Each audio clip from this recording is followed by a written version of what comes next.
ICC தலைவராக ஜெய்ஷா தேர்ந்தெடுக்கப்பட்டதால அவர் வகித்து வந்த பிசிசிஐ செயலாளர் பதவியில முன்னாள் மத்திய அமைச்சர் அருண் ஜேட்லியின் மகன் ரோகன் ஜேட்லி நியமிக்கப்படுவார்னு தகவல் வெளியாச்சு. ஆனா இந்த தகவலை ரோகன் ஜேட்லி மறுத்திருக்கார். இந்த நிலையில பிசிசிஐ செயலாளர் பதவிக்கான போட்டியில ராஜீவ் சுக்லா, ஐபிஎல் தலைவர் அருண் துமால் உள்ளிட்டோர் இருப்பதாகவும் தகவல் வெளியாக இருக்கு. இங்கிலாந்து அணி வீரர் டேவிட் மலான் சர்வதேச கிரிக்கெட் போட்டிகளிலிருந்து ஓய்வு பெறுவதா அறிவிச்சிருக்கார்.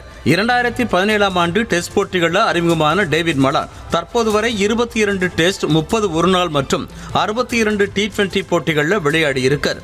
இந்த நிலையில தற்போது 36 வயதாகும் டேவிட் மலான் சர்வதேச கிரிக்கெட் போட்டிகளில் இருந்து ஓய்வு பெற்றிருக்கார். இவர் கடந்த 2020 ஆண்டு சர்வதேச T20 பேட்ஸ்மேன்கள் தரவரிசை பட்டியலில் முதலிடத்தை பிடித்தவர்.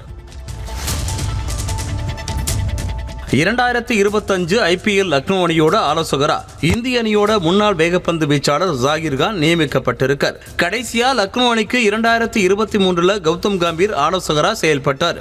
அதற்கு அப்புறமா அந்த அணிக்கு ஆலோசகரா யாரும் நியமிக்கப்படல. இந்த நிலையில தற்போது ஒரு வருட ஐபிஎல் இடைவெளிக்கு அப்புறமா லக்னோ அணிக்கு ஆலோசகரா ஜாகிர் கானை நியமிச்சிருக்காங்க.